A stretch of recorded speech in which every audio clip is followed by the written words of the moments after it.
आवन न्यूज में आपको खुशामदीद कहते हैं। मैं हूं डॉक्टर हफीज अंजुम। डेरा गाजी खान आज प्रेस क्लब में एक अहम इजलास तलब किया गया, जिसमें 50 लाख से ज़ायद रकम बैंक से निकलवाने, दुकानों के एडवांस, हर माह 1,20,000 कराया, मगर सिर्फ साबिक सदर चन्नू ने हिसाब दिया और बख्त खोसा ने आना गवारा नहीं किया। 1,20,000 रुपये आमदनी वाले प्रेस क्लब की हालत ज़ार आपके सामने है। बिस्मिल्लाहिर्रहमानिर्रहीम। आज मैं प्रेस क्लब आया हूँ दोस्तों की ख्वाहिश पर। कि दोस्तों की ख्वाहिश थी कि यहाँ पर हिसाब किताब जो प्रेस क्लब तामीर हुआ था, ये प्रेस क्लब मैंने बनाया था और मेरे कायदीन ने मेरे साथ मिलकर, और मेरे जो मेंबर प्रेस क्लब है मोहतरम तमाम मेंबरान मेरे साथ थे, जो प्रेस क्लब बनाया था उसका तमाम हिसाब मैं यहाँ चस्पा करके जा रहा हूँ।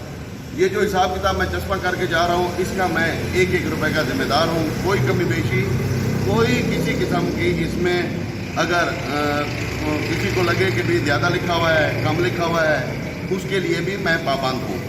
लिहाजा मैं प्रेस क्लब आया हूँ, जो मुझे टाइम दिया गया था, तो यहाँ पर अभी तक एक मोहतरम जनाब खादिम खोसा के अलावा कोई मौजूद नहीं है। तो मैं दोस्तों का तहे दिल से मशकूर। ये ग्रुप में हमारे दोस्तों की एक ख्वाहिश थी और होना भी चाहिए, हिसाब देना चाहिए। हिसाब किस लिए नहीं देना चाहिए? देना चाहिए, ज़रूर देना चाहिए। मैं तो ये चाह रहा हूँ कि भाई तमाम दोस्तों को देना चाहिए, इसके पास हिसाब है दे दें। इसमें कोई ज़्यादा खर्चा लिखा हुआ हो उसके लिए भी उंगली उठा सकते हैं, मुझसे हिसाब ले सकते हैं। मैं यहाँ पर आया हूँ, जो टाइम दिया गया था, यहाँ तमाम दोस्त जिन्होंने आना था। बिस्मिल्लाहिर्रहमानिर्रहीम। आज हम दोस्त इकट्ठे हुए हैं प्रेस क्लब डेरा गाजी खान में।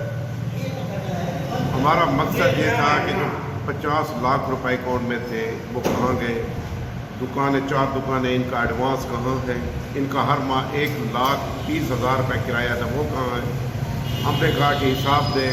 किसी ने आना गवारा नहीं किया, ना वक्त ने, ना चुन्नू ने। मुदस्सिर इशारी साहब को कहा था, वो भी नहीं है। चुन्नू साहब ने मेरा ख्याल ये किया कि वो दीवार के ऊपर चस्पा कर दिया अपना सारा हिसाब कि मुझे 7 लाख मिला था, मैंने ये खर्चा किया। प्रेस क्लब की सूरत हाल आप दोस्तों के सामने है। अभी अदनान भाई आपको दिखाएंगे कि कुर्सियाँ टूटी हुई हैं, फर्श है नहीं, बाथरूम नहीं है, बैठने के लिए जगह नहीं है। इससे पहले बेहतरीन मेरा ख्याल 1 लाख गुना अच्छा था प्रेस क्लब हमारा। ये 50 लाख आ गए। इनका मकसद सिर्फ ये है कि हम जूट के सदर बन जाएंगे, यहाँ बैठ जाएंगे, कोई हमारा कुछ बिगाड़ता है बिगाड़ दे, हम पैसे खाएंगे। 1,20,000 ये किसकी जेब में जा रहा है, ये हमें जवाब दे, और मैं इनसे जवाब लूँगा। इन्होंने मेरा जो बिगाड़ना है बिगाड़ने, मैं इनसे जवाब लूँगा, 1-1 रुपये करूँगा। ये साफियों की अमानत है, आप बैंक में जमा कराएं, वरना आपको हिसाब देना पड़ेगा।